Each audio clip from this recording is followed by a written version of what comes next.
Now that your skill is live, you want to know how it's being used.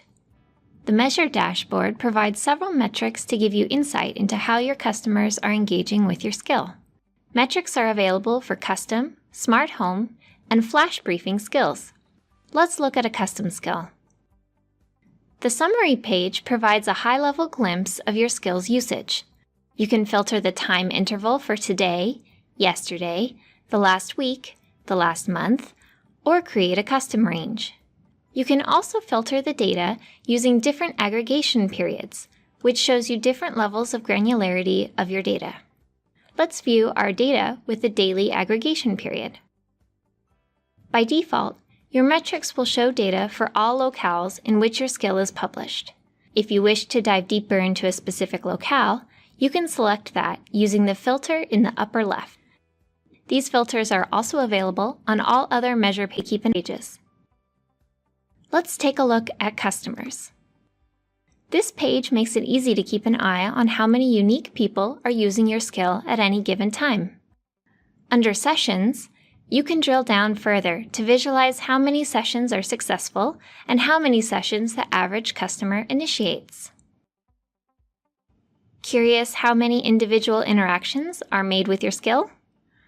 Utterances provides a high-level view of just that. You can view the average number of utterances per session, as well as how frequently people respond to your skill. You can check out which of your skill's features are most popular and which aren't being used by monitoring the intents page.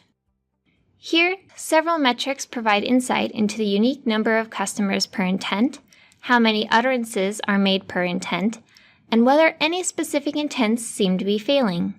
If you would like to dig deeper data to charts that contain a lot of data, you can zoom in for a larger view.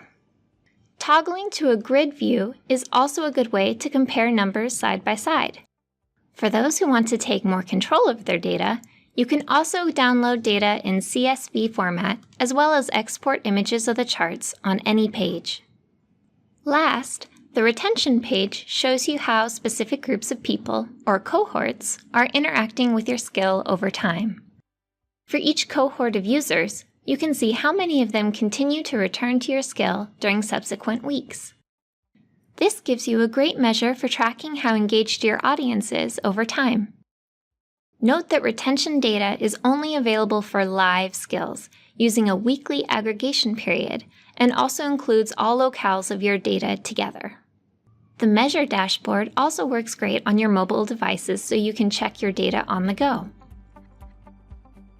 As you look into the future of your skill, plan to revisit these dashboards regularly to gain insights into what your customers love.